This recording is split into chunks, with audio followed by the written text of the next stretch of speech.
Quelle est la relation entre la membrane et la maladie? On sait qu'un quelconque changement des propriétés physico-chimiques de la biomembrane ou bien de la fonction de ces protéines membranaires conduirait à la modification de la perméabilité et fonctionnement de la cellule. C'est très très mauvais. C'est-à-dire modifier la perméabilité d'une cellule n'est pas à son intérêt. Ce qui peut résulter sur l'apparition de maladies telles que la schizophrénie et des maladies neurodégénératives comme la maladie de Parkinson et d'Alzheimer. Ces maladies sont associées aux perturbations du métabolisme lipidique des biomembranes. C'est des maladies c'est des maladies très compliquées qui apparaissent à un certain âge et dont c'est-à-dire on n'a pas encore trouvé de moyens de guérison efficaces. Ces maladies généralement sont associées aux perturbations du métabolisme lipidique des biomembranes. Donc on voit combien la membrane est importante, combien, c'est-à-dire elle peut affecter, comment elle peut être la cause de maladies aussi graves que ces maladies neurodégénératives. Maintenant, on va parler des protéines membranaires et action des médicaments. Une protéine membranaire peut être soit un moyen de transport du médicament, soit être sensible, tout simplement. Un médicament, il peut passer à travers une membrane. Comment? À l'aide de ces portails. Les portails, c'est-à-dire on a vu les protéines transporteurs. Il peut passer par là, comme il peut diffuser, comme il peut, c'est-à-dire s'attaquer directement à la protéine. C'est-à-dire la protéine, elle peut être la cible biologique. Elle peut être. Actuellement, il y a environ 50% des médicaments qui sont mis sur le marché ciblent les protéines membranaires. Ils ont pour cible les protéines membranaires. Aussi, on a 90% des anticancéreux aussi qui ciblent les protéines membranaires. C'est beaucoup. Les protéines de transport peuvent également transporter des principes actifs similaires aux substances naturelles. Il y a certains médicaments qui ressemblent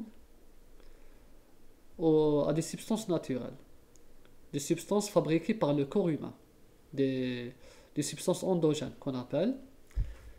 Là, c'est stratégique.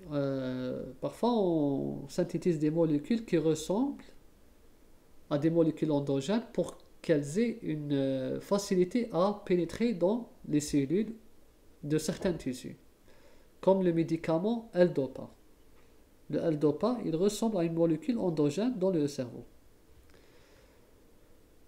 Donc là, c'est stratégique et ça permet d'augmenter l'interaction médicament-transporteur et améliorer la sélectivité. Si on fabrique un médicament qui ressemble par exemple à un médicament, ça c'est un médicament et la molécule endogène. C'est-à-dire, s'il y a une ressemblance, la cellule ne va pas différencier entre les deux et elle va les accepter. La cellule, elle va accepter le médicament parce qu'elle pense que c'est la substance endogène. Même s'il y a une petite modification ici, elle va l'accepter parce qu'ils sont très similaires. Là, c'est très stratégique. De nombreux médicaments existent tels que les antihypertenseurs, les anesthésiants, les sédatifs et autres qui exercent leur effet pharmaco en interagissant sur les canaux ioniques. Beaucoup de médicaments.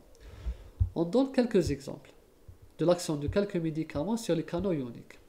On a l'amyloride, un antihypertenseur, il a pour cible les canaux sodiques, les canaux de sodium, de 1A+. La prégabaline, utilisée en neuropathie, elle a pour cible les canaux de Ca2+.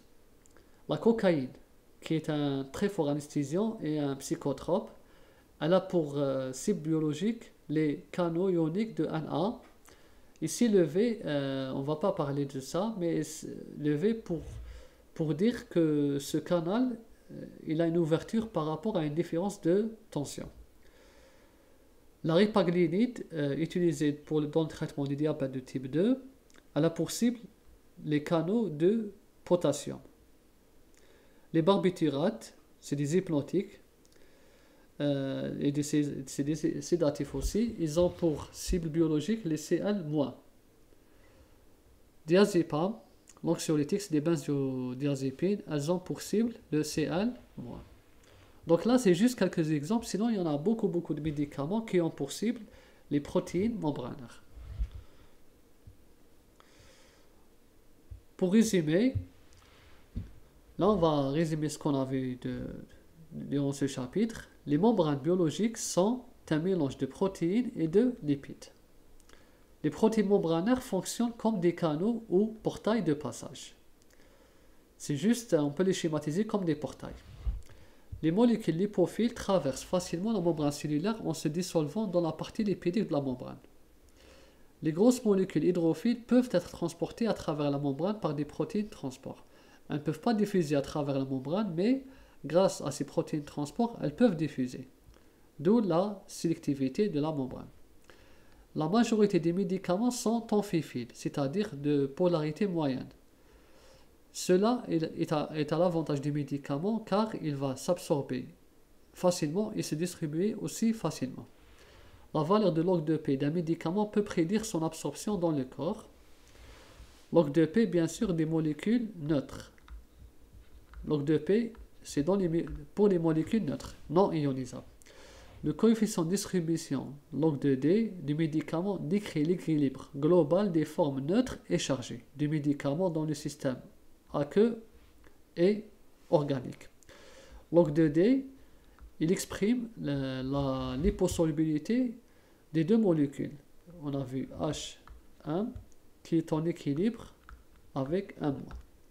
Donc il exprime la solubilité globale de tout. Car le log de D, il s'écrit en fonction de, on a vu, de pKa, de pH et du log de P.